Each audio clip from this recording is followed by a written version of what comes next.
Hello बच्चों, let's see the question.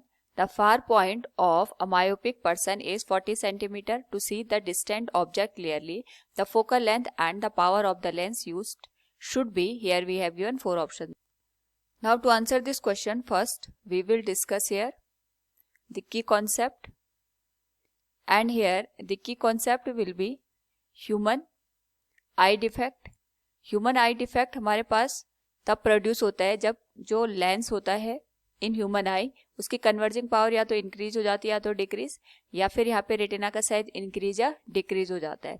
Now यहाँ पे अगर हम बात करें मायोपिया की, तो जो मायोपिक पर्सन होता है उसे यहाँ पे जो फार ऑब्जेक्ट्स होते हैं वो क्लियरली दिखाई नहीं देते हैं, बट जो नियर बाय ऑब्जेक्ट्स होते हैं वो क्लियरली दिखाई देते हैं. ऐसा इसलिए होता है क्योंकि जो ह्यूमन आई लेंस होता है उसकी जो कन्वर्जिंग पावर होती है ये यहाँ पे इंक्रीज हो जाती है, या तो यहाँ पे जो आई बॉल का साइज होगा ये इंक्रीज हो जाएगा. तो दोनों ही केसेस में जो इमेज होती है वो रेटिना पे ना बन के उससे पहले ही यहाँ पे फॉर्म हो जाती है. Now according to the question हमसे ये पूछा गया, the far point of a myopic person is 40 centimetre. Far point वो मैक्सिमम डिस्टेंस होती है जहाँ पे रखे ऑब्जेक्ट्स की जो इमेज होती है वो रेटिना पे क्लियरली बन जाती है. और जो मायोपिक पर्सन होता है इसके लिए जो फार पॉइंट होता है ये लेस देन इन्फिनिटी होता है. और यहाँ पे अगर हम बात करें जो पर्सन मायोपिक दे रखा है उसके लिए जो फार पॉइंट है ये 40 सेंटीमीटर. इसका मतलब ये होगा कि यहाँ पे अगर हम इसको इस तरीके से ऑब्जर्व करें, जो इन्फिनिटी से आने वाली लाइट रेज होंगी वो पैरेलल होंगे, और जो हमारे पास यहाँ पे आई लेंस है इसकी कन्वर्जिंग पावर यहाँ पे इंक्रीज होने की वजह से या फिर आईबॉल के साइज की इंक्रीज होने की वजह से जो लाइट रेज होती हैं वो रेटिना पे ना फोकस होके उससे पहले ही किसी पॉइंट पे जाके फोकस हो जाती है, यानी जो इमेज होती है वो रेटिना से पहले ही बन जाती है. तो इस पर्टिकुलर केस में इस डिफेक्ट को करेक्ट करने के लिए हम यहाँ पे जो कॉनकेव लेंस होता है उसका यूज करते हैं.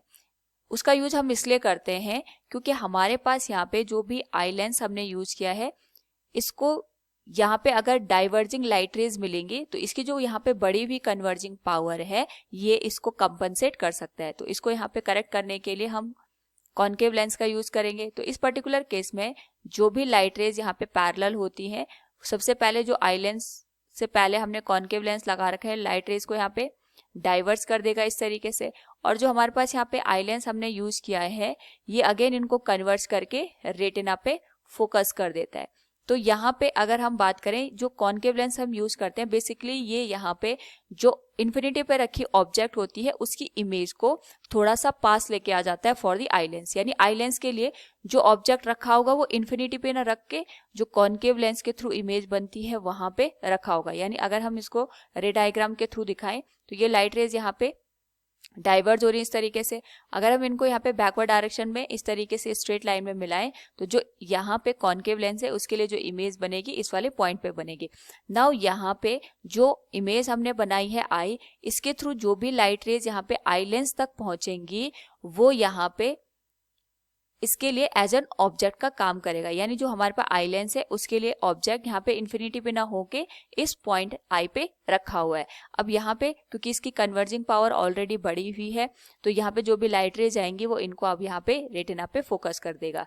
तो जो हमने यहाँ पे लेंस यूज किया है दैट इज कॉनकेव लेंस. अगर हम इसके लिए बात करें तो इसके लिए जो ऑब्जेक्ट की डिस्टेंस है ये इन्फिनिटी है, और इसने जो इमेज बनाई है ये यहाँ पे फार पॉइंट पे बनाई है. यानी जो आई लेंस है इसके लिए अब फार पॉइंट वही पॉइंट हो गया जहां पे कॉनकेव लेंस इमेज बनाता है. So we can write we will be given as -40 centimetre, और इसको हम यहाँ पे लिख सकते हैं -0.4 मीटर के बराबर भी. हमें यहाँ पे फोकल लेंथ निकालनी है. So by using lens formula 1/f = 1/v - 1/u.